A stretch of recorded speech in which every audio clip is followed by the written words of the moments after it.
अस्सलाम वालेकुम ख्वातीन हज़रात, खुशामदीद। प्रोग्राम है ज़ियाबीतस के साथ कैसे जिएं, डॉक्टर मोहम्मद इम्तियाज़ हसन से पूछिए। डॉक्टर साहब आज भी हमारे साथ तशरीफ़ रखते हैं। अस्सलाम वालेकुम डॉक्टर साहब। वालेकुम। डॉक्टर इम्तियाज़ हसन का तारुफ उन लोगों के लिए कराता चलो जो पहली मरतबा प्रोग्राम देख रहे हैं। Doctor Imtiaz Hasan medical director हैं diabetics institute Pakistan 71 jail road Lahore में।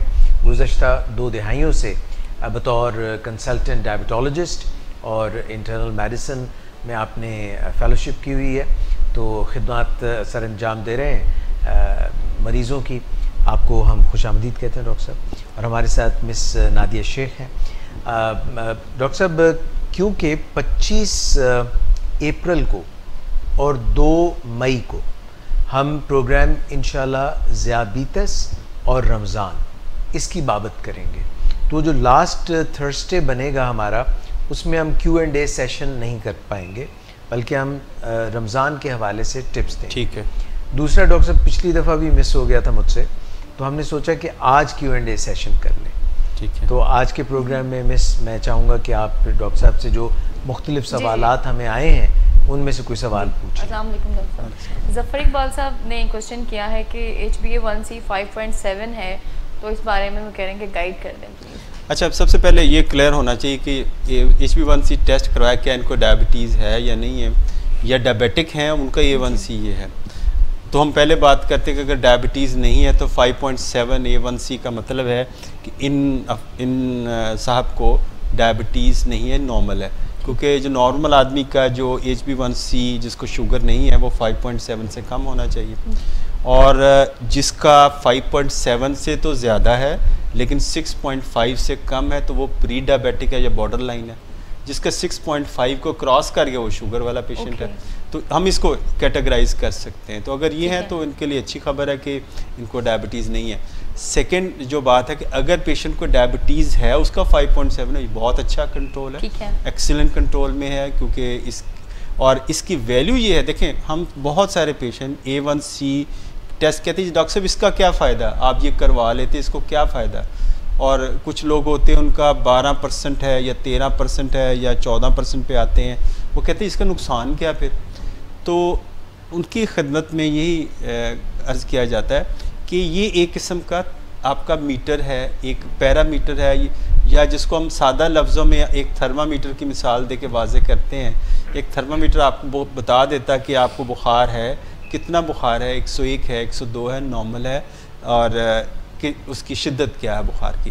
तो ये बिल्कुल हम थर्मामीटर की तरह हमें ये बता देते हैं A1c टेस्ट कि हमारा जो मरीज़ है वो किस लेवल पे है, यानी अच्छे कंट्रोल में है, बुरे कंट्रोल में है, और या बिल्कुल और बहुत ज़्यादा ख़राब है। तो ये टेस्ट हमें एक इंफॉर्मेशन कन्वे करता है। वैल्यू क्या है कि जितना ये पूरी दुनिया के अंदर एक ट्रायल हुआ था जिसको DCCT ट्रायल कहते हैं, ये टाइप 1 डायबिटिक पेशेंट के अंदर हुआ था। उसमें ये देखा गया कि जिन लोगों का A1c 7% से नीचे था, उन लोगों के अंदर आँखों की कॉम्प्लिकेशन, रेटिना की कॉम्प्लिकेशन नहीं। तो उन्होंने इसको कट ऑफ पॉइंट बना दिया, भाई ये रखोगे तो ये कॉम्प्लिकेशन से बच जाओगे। ठीक है। तो उस मेयार को हमने, यानी ये रेटिनोपैथी को मेयार बनाया गया, तो उस पर उन्होंने फिर डिसाइड किया कि ये मिनिमम मेयार ये है और बहुत अच्छा मेयार ये है। लेकिन अब पूरी दुनिया के अंदर कॉन्सेप्ट है कि हर आदमी का मुख्तलिफ हो सकता है, इंडिविजुअलाइज कर सकते हैं। यानी अगर आप मुझे कहें कि जी कि एक फ़लाँ मरीज़ का हमने 6.5 से नीचे रखना है, फ़लाँ का 7 से नीचे रखना है, तो ये डॉक्टर का फ़ैसला है कि उसने किसको क्या टारगेट देना है। अगर बहुत बूढ़ा आदमी है, उसको हार्ट डिजीज़ भी है और खुदा न खासा और कोई कॉम्प्लिकेशन भी है, तो उसमें हम 6.5 नहीं रखेंगे, उसमें थोड़ा सा लूज़ कंट्रोल करेंगे, जिसको हम पंजाबी में कहते हैं हाथ हौला रख के चलेंगे। क्योंकि इसको खुदा ना खास्ता अगर हम बहुत टाइट के चक्कर में पड़ गए तो हो सकता है इसकी शुगर भी लो हो, और शुगर लो हो गया, वो खुदा ना खास्ता बेहोश हो के गिर गया, फ्रैक्चर हो गया, या बाज़ औक़ात इतना हाइपोग्लाइसीमिया हो गया, लो ब्लड शुगर लेवल कि उसके दिल की जो धड़कन है वो बेकायदा हो गई और वो दिल का प्रॉब्लम उसको बढ़ गया। तो इसमें हम थोड़ा सा मेयार और कम करें। यानी अब अमेरिकन डायबिटिक एसोसिएशन के बहुत ओल्ड पेशेंट हैं जो इतना अपना केयर नहीं कर सकते, अकेले रह रहे हैं, तो आप 8 तक भी रख लें तो कबूल है।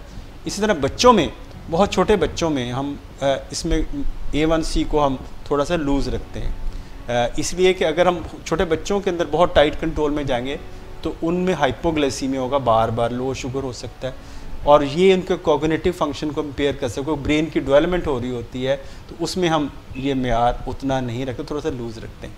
लेकिन एक यंग बंदा है, हेल्दी आदमी है, दौड़े लगा सकता है, खाने पे कंट्रोल कर सकता है, एजुकेटेड है, रिसोर्सेज हैं, तो ऐसे बंदे हम कहते हैं जितना नीचे रखोगे उतना अच्छा है। तो हम A1C को इंडिविजुअलाइज करते हैं, एक बंदहार को एक ही सिरे से नहीं बांधते, एक ही जगह पे नहीं, रस्से से नहीं बांधते कि सबका एक ही हो, तो हर बंदे के लिए मुख्तलिफ मेयार है। तो इसको हम कहते हैं कस्टमाइज ट्रीटमेंट और पर्सनलाइज ट्रीटमेंट की तरफ अप्रोच आना। ज़बरदस्त, बहुत सारी चीज़ को डॉक्टर साहब ने कवर अप किया।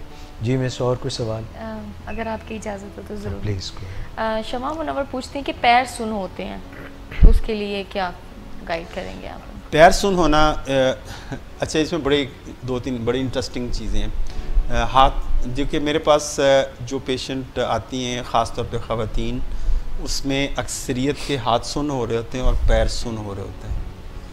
हाथ सुन होना, पैर सुन होना, इनिशियली जब थोड़ा सा मैं जब ना तजर्बाकार था तो मैं तो इसमें मैं उसको बड़े फ़िज़िकली चीज़ों को उसको मैं देखता था कि वाकई ये क्या हो रहा है, न्यूरोपैथी हो रही है, क्या हो रहा है। लेकिन जब मैं इसको डिटेल में देखा और उसको यूँ उसमें थोड़ा एक्सपीरियंस ज़्यादा होता गया तो ये पता लगा कि ये एंग्जाइटी की किस्म होती है।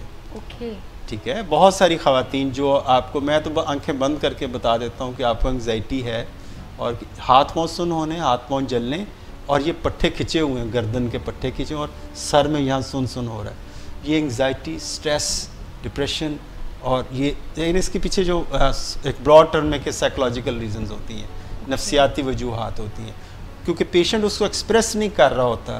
तो ये तो आपको नहीं आके कहेगा डॉक्टर साहब मुझे बहुत टेंशन है, ये एंग्जाइटी है, तो फिज़िकली फॉर्म के अंदर वो चीज़ें एक्सप्रेस होती हैं। जो फिज़िकली फॉर्म में होती हैं हर बंदे की सिम्टम्स मुख्तलिफ, लेकिन ये जो सिम्टम है बहुत कॉमन है, हाथ पाँव सुन होना, आंखें बंद करके कह दें कि ये एंग्जाइटी है।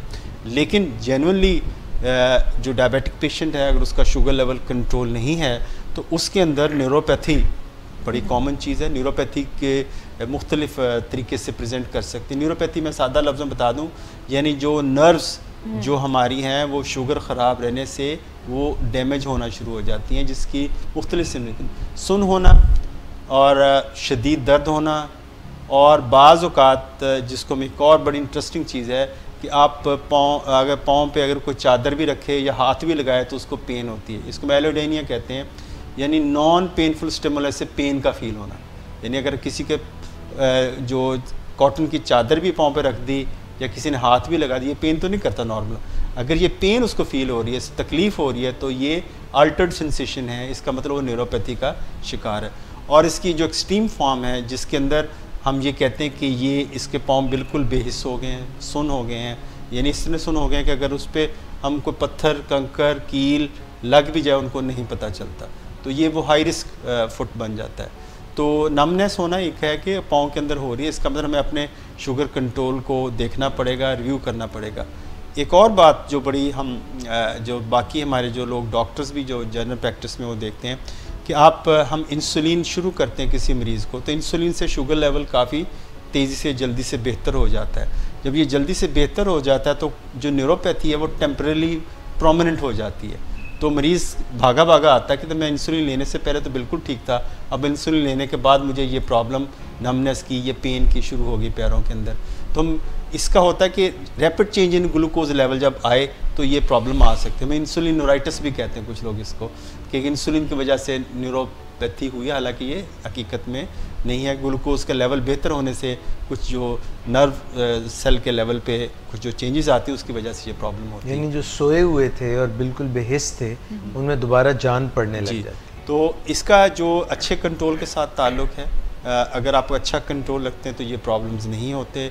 जो डॉक्टर को चाहिए, बल्कि आप जो लोग डॉक्टर को विज़िट करते हैं वो आप अपने डॉक्टर्स को कहें कि डॉक्टर साहब मेरे पाँव का भी मुआयना करें, मेरे पाँव की नब्ज़ का भी देखें, मेरे पाँव के सेंसेशन भी चेक कर लें। पाँव की नब्ज़ से क्या मुराद है? पैरों की जो हमें जो सप्लाई होती है, बाज़ औक़ात क्योंकि खून की 2 नालियाँ, एक पाँव सामने वाले हिस्से में, एक पाँव के पीछे वाले जो टखना हमारा जो अंदर वाला होता है उससे पीछे से एक ब्लड वेसल बड़ी गुजरती हैं, तो उनके अंदर भी ब्लॉकेज आ जाता है, क्योंकि डायबिटीज़ पुरानी होने की वजह से उसके अंदर भी ब्लॉक आता है। तो पाँव की खून की सप्लाई जो है वो कम होती है, निस्बतन कम हो जाती है, उसकी वजह से भी होता है। और जो लोग स्मोकिंग करते हैं और उनके अंदर ये प्रॉब्लम काफ़ी ज़्यादा प्रोमिनेंट हो जाती है। तो उसमें भी हमें उसको, इसलिए पाँव डॉक्टर को चाहिए कि पाँव की नर्व का भी एग्जामिन करे। और दूसरा ये है कि आपने एक बड़ी कॉमन सिम्टम, लोग पैदल चलते हैं तो उनके पिंडलियों में दर्द शुरू होता है, जो ही रुकते हैं वो ठीक हो जाता है। इसको लेग एंजाइना भी कहते हैं, इंटरमिटेंट क्लॉडिकेशन मुश्किल सा नाम है, इसको ये भी कहा जाता है।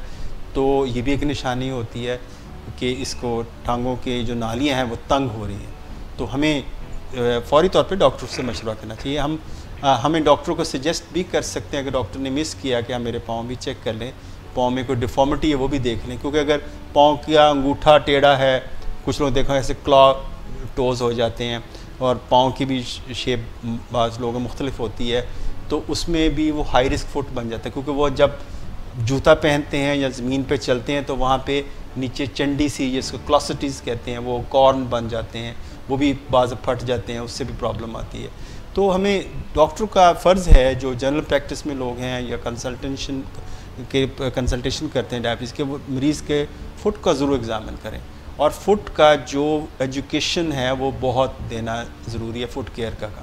मतलब मैं उसका सिंपल एक दो फ़िक्रे में मैं आज के बता देता हूँ कि पाँव का ऐसे ख्याल रखें जैसे आप चेहरे का ख्याल रखते हैं। हमारे चेहरे पे खुश्की नहीं होती, हमारे चेहरे पे कोई ज़ख़म, धूल, मट्टी नहीं होने देती, कोई चीज़ नहीं लगी होती। तो जैसे हम चेहरे का ख्याल रखते हैं, हमें अपने पाँव का भी ऐसे ही ख्याल रखें। बिल्कुल ठीक है डॉक्टर साहब, बड़ी तफसील से आपने ये भी बता दिया। डॉक्टर साहब, ये जो आप फरमा रहे थे, इसमें नमनेस वगैरह जो होती है, यानी पाँव का सो जाना और महसूस ना होना, ये कोई हमारी जो असाबी तारे हैं उनका मसला है?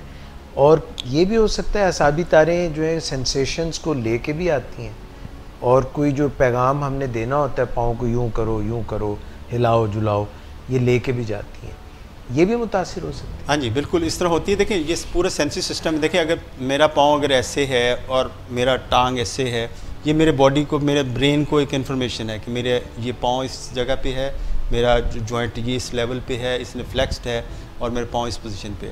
जब ये इन्फॉर्मेशन हमारे जो जॉइंट्स कंटिन्यूसली दे रहे होते हैं, एक हमारे सिस्टम को, जो ब्रेन को तो में प्रोसेस हो रही होती है।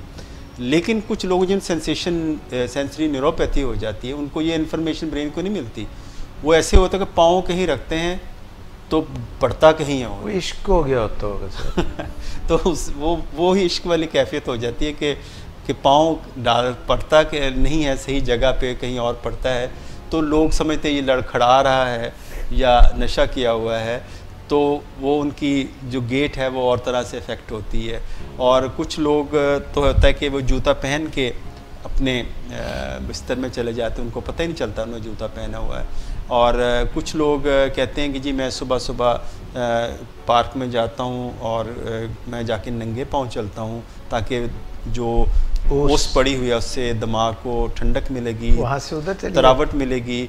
तो वो खुदा ना खास्ता वो ये करते हैं कि वो अपने पाँव के अंदर कोई कील, कोई कंकर, कोई शीशा, कोई चीज़ लग जाती है, काट जाए तो वो प्रॉब्लम। तो इसलिए बेयर फुटेड होना डायबिटिक पेशेंट के लिए घर के अंदर भी ना किया जाए।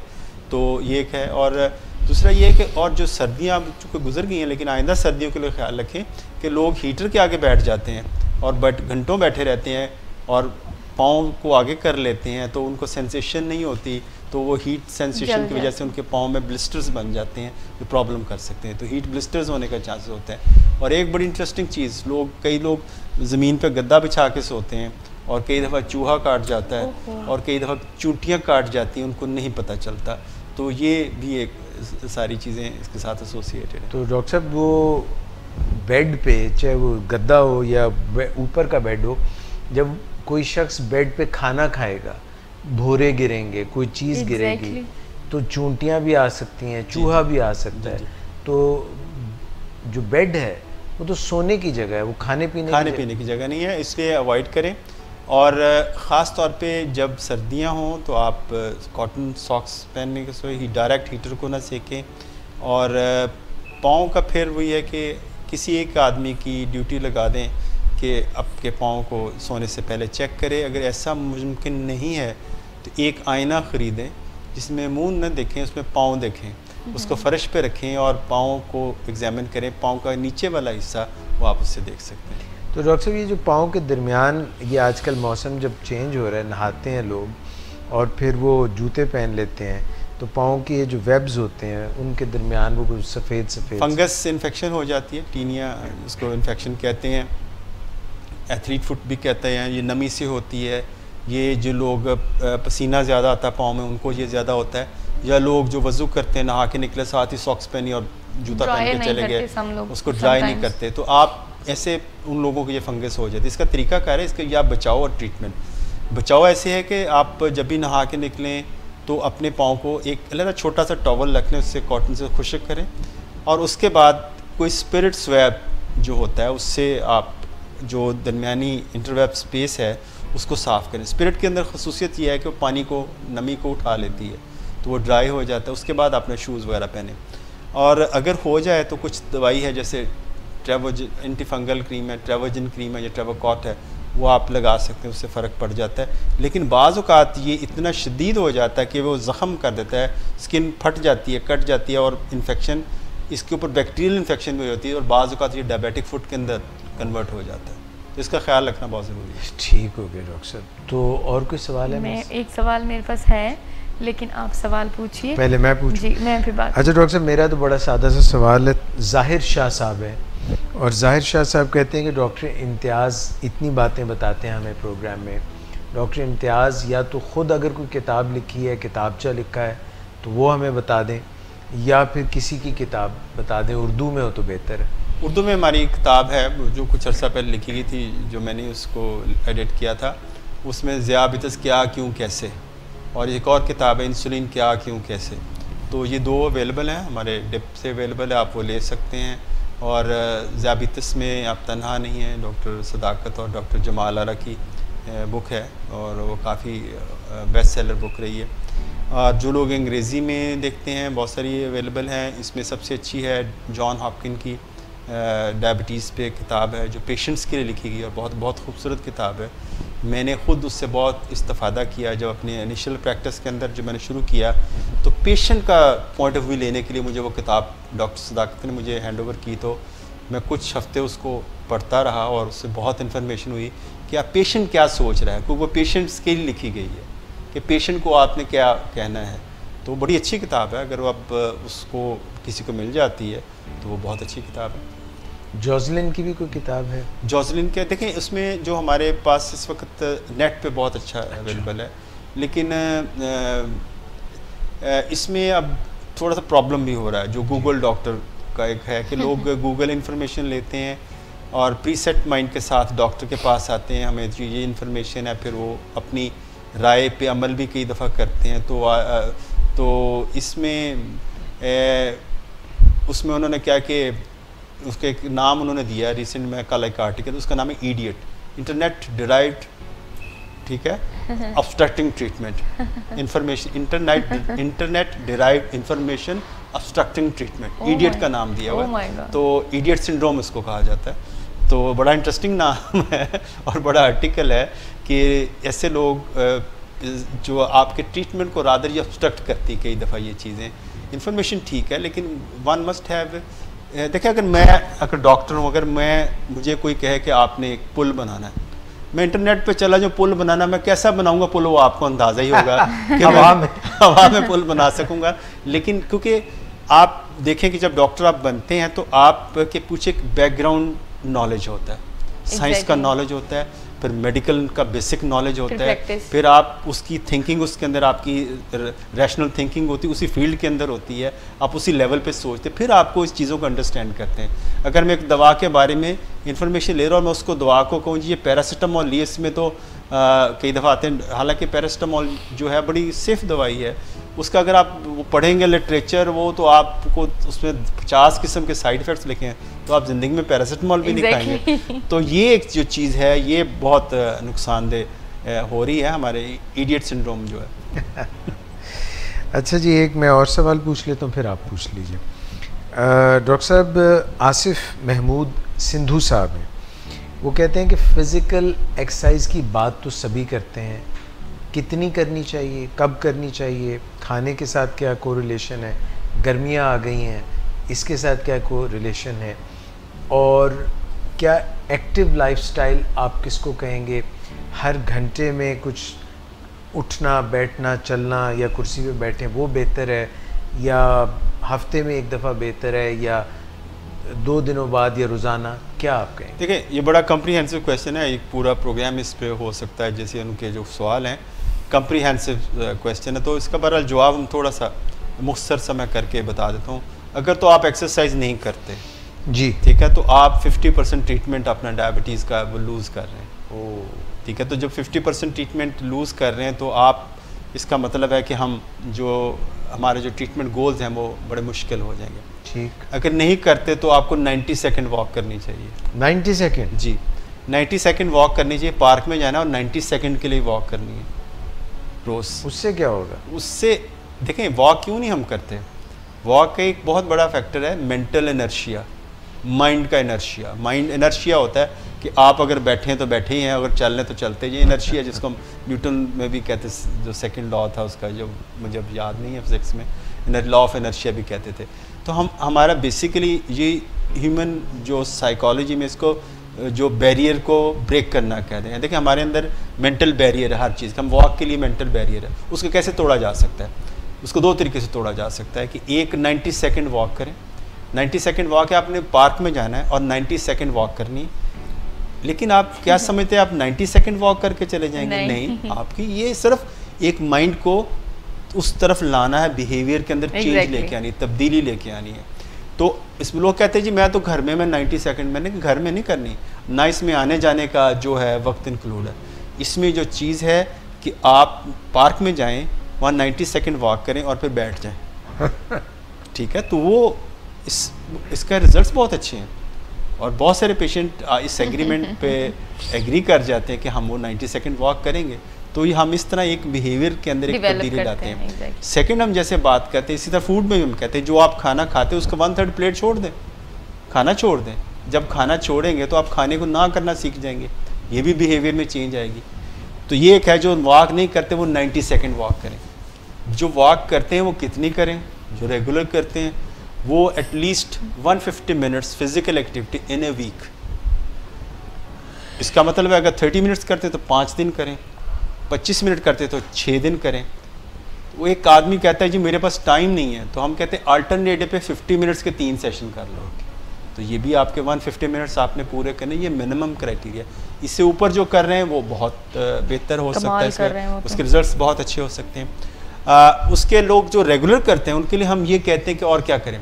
अब रिसेंटली जो अमेरिकन डायबिटिक एसोसिएशन ये कहते हैं कि आप 3 सेशन वेट ट्रेनिंग के बारे, स्ट्रेचिंग एंड वेट ट्रेनिंग, क्योंकि मसल एंड्योरेंस बेहतर करने के लिए, मसल की स्ट्रेंथ को बेहतर करने के लिए हमें वेट भी, लाइट वेट ट्रेनिंग भी करना चाहिए, लेकिन इससे डॉक्टर का मशवरा करें।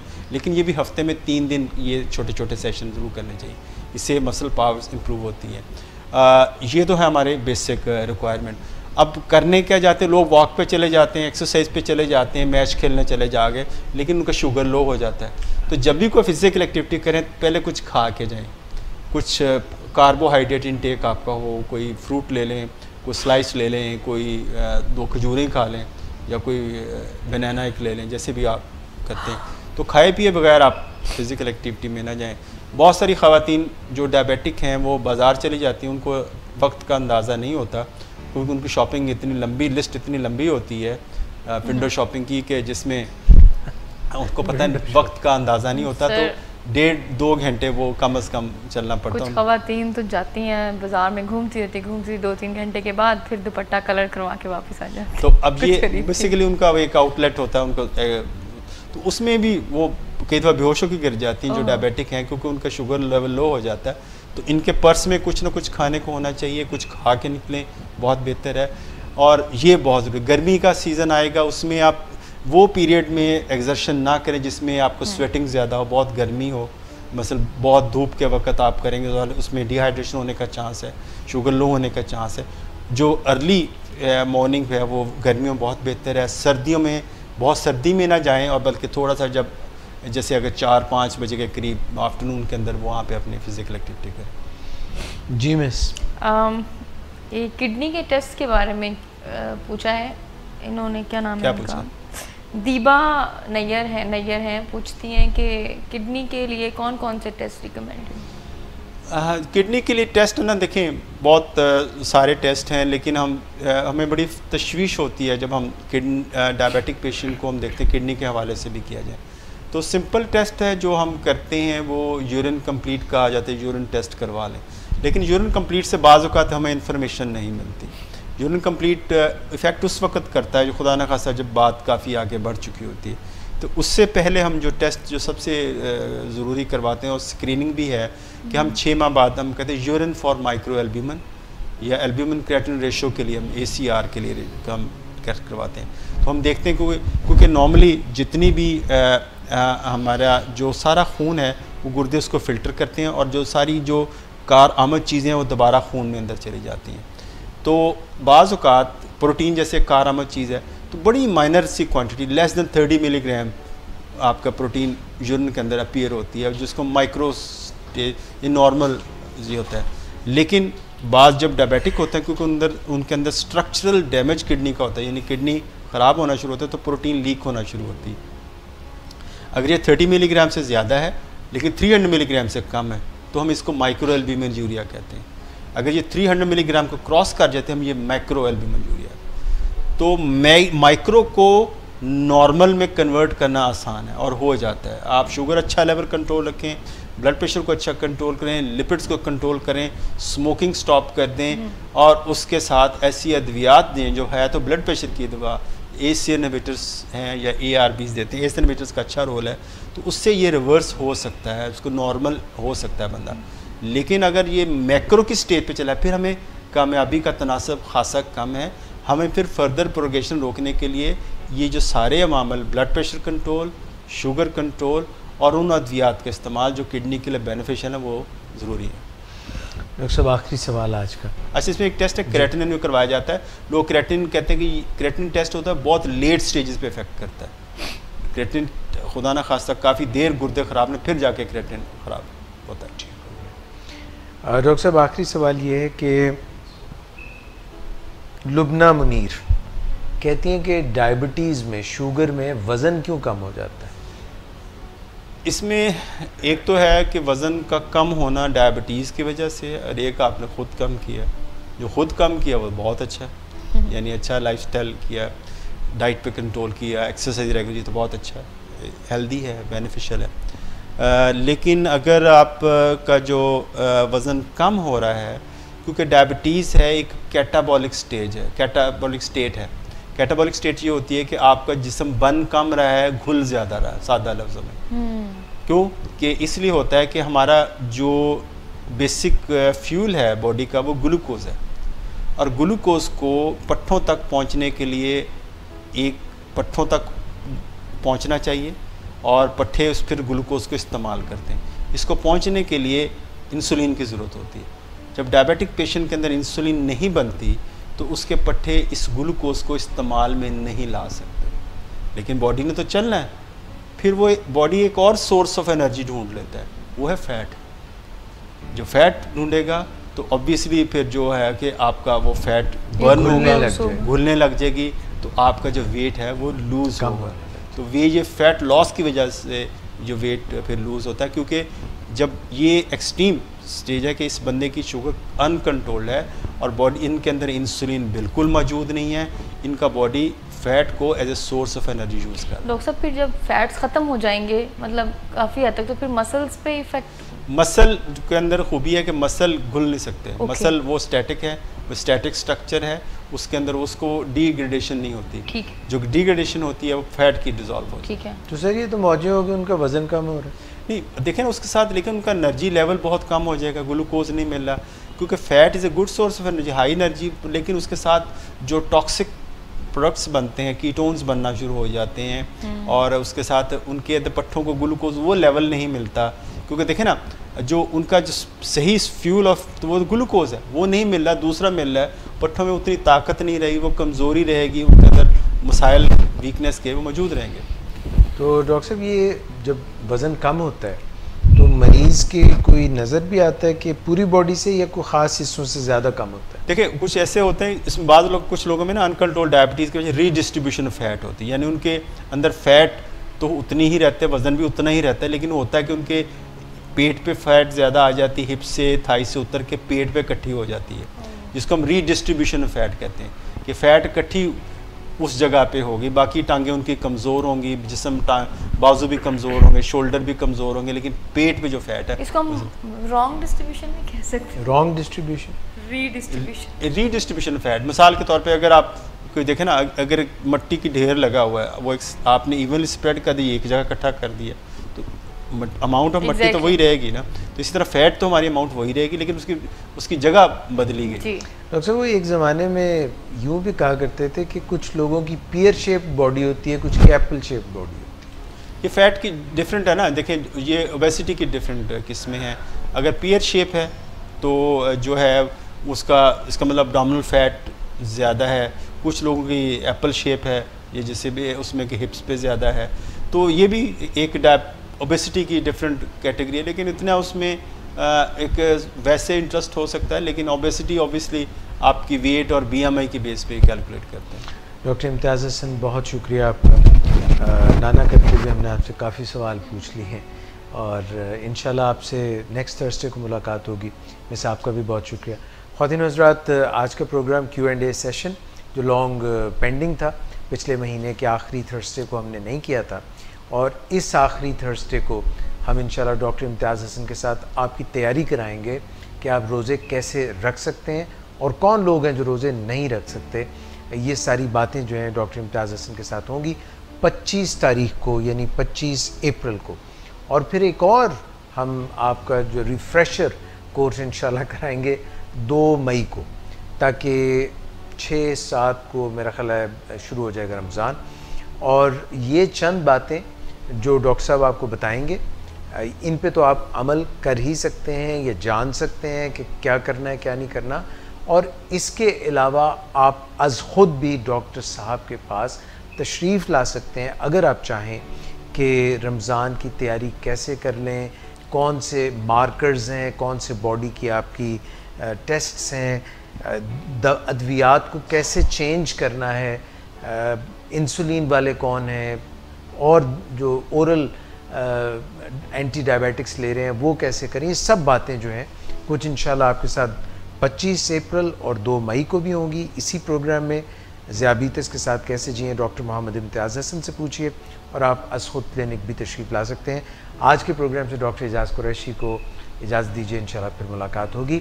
और जाते जाते मैं याद दहानी मुझे याद आ गई कि कराची में आसिफ शेख साहब भी बैठे हुए हैं, तो हम तो यहाँ से लाहौर स्टूडियो से आपसे इजाज़त लेंगे और आपको ले जाएंगे कराची डॉक्टर आसिफ शेख साहब के पास, जो कि कंसल्टेंट डायबिटोलॉजिस्ट हैं और नाज़िमाबाद कराची में जो डायबिटिक्स इंस्टीट्यूट है वहाँ पे मौजूद होते हैं। मुझे इजाज़त दीजिएगा, अल्लाह हाफ़िज़। बिस्मिल्लाहिर्रहमानिर्रहीम। अस्सलाम वालेकुम नाज़रीन, डायबिटिक इंस्टीट्यूट पाकिस्तान नाज़िमाबाद कराची से doctor Asif Ali Sheikh consultant physician and diabetologist आपसे मुखातिब हूँ। आज जो हम बात करेंगे वो करेंगे इंसुलिन रेजिस्टेंस के ऊपर। इंसुलिन रेजिस्टेंस को ऐसी क्या चीज़ें हैं, जनरल मेजर्स हैं जिससे हम रेजिस्टेंस को कम कर सकते हैं। पहली चीज़ जो इंसुलिन रेजिस्टेंस कम करती है वो होता है वेट लॉस। हमने ये देखा, ज़्यादातर स्टडीज़ जो की गई उसमें ये देखा गया है कि टाइप 2 डायबिटिक पेशेंट जितने भी थे उसमें 90% में से या तो ओवरवेट थे या ओबेस थे। तो अगर हम वेट रिड्यूस करेंगे तो उससे इंसुलिन रेजिस्टेंस जो है वो कम हो जाएगा। जितनी कैलोरीज बर्न होंगी इतना इंसुलिन, जितना हमारा वेट कम होगा उतनी इंसुलिन का रेजिस्टेंस जो है वो कम हो जाएगा। दूसरा जो फैक्टर है जिससे इंसुलिन रेजिस्टेंस को हम कम कर सकते हैं वो है एक्सरसाइज। एक्सरसाइज हर इंडिविजुअल करता है, हर इंडिविजुअल कुछ स्लो करते हैं, कुछ फास्ट करते हैं, कुछ कम करते हैं, कुछ ड्यूरेशन ज़्यादा होता है। तो जो इंसुलिन को रेजिस्टेंस को कम करती है वो ज़्यादा, जितना ड्यूरेशन एक्सरसाइज का बढ़ेगा, जितनी ग्लाइकोजन हमारे मसल से ग्लाइकोजन जो स्टोरेज फॉर्म में ग्लूकोज का होता है, ग्लाइकोजन जितना बर्न होगी हमारी मसल से, इतनी हमारी इंसुलिन का जो रेजिस्टेंस है वो कम होता जाएगा, इंसुलिन की सेंसिटिविटी बढ़ती जाएगी। इसके लिए रिकमेंडेशंस क्या है कि 120 स्टेप्स पर मिनट डेली वॉक करनी है, ब्रिस्क वॉक, मतलब इसको हम कहते हैं 120 स्टेप्स पर मिनट। लाजम सी बात है कि फर्स्ट डे पे ऐसे इनिशिएट नहीं कर पाएंगे, मगर ये with passage of time daily अगर कोई 80 स्टेप्स पर मिनट फर्स्ट डे पे कर रहा है, एटलीस्ट उसको 120 स्टेप्स पर मिनट उसको करने हैं। तो वो जितना लॉन्गर ड्यूरेशन होगा, जितनी विगोरस एक्सरसाइज होगी, इतनी ग्लाइकोजन ज़्यादा बर्न होगी और इतनी सेंसिटिविटी बढ़ जाएगी। अब ज़्यादा कंसर्न ये होता है, काफ़ी पेशेंट्स पूछते हैं कि जो एक्सरसाइज हमें करनी चाहिए वो खाने से पहले करनी चाहिए या खाने के बाद करनी चाहिए। इंसुलिन सेंसिटिविटी के हवाले से जब हम बात करें तो उसमें जो हम खाने से पहले जो एक्सरसाइज की जाएगी, विगोरस एक्सरसाइज और लॉन्गर ड्यूरेशन की, उसमें जो सेंसिटिविटी खाने के बाद जो उसकी इंसुलिन की सेंसिटिविटी ज़्यादा बढ़ जाएगी। तो ज़्यादा रिकमेंडेशंस ये हैं कि हम जो पेशेंट्स को कहते हैं कि वो खाने से पहले एक्सरसाइज की जाए। थर्ड स्टेप जो ज़्यादा इंसुलिन की सेंसिटिविटी को बढ़ाता है वो होता है आपका नींद प्रॉपर करना और स्ट्रेस को कम करना। जितना स्ट्रेस और नींद पूरी होगी इतनी इंसुलिन की सेंसिटिविटी बढ़ जाएगी। आज के लिए इतना ही। पाकिस्तान इंस्टीट्यूट डायबिटीज़ नाज़िमाबाद कराची से। खुदा हाफिज़। Thank you.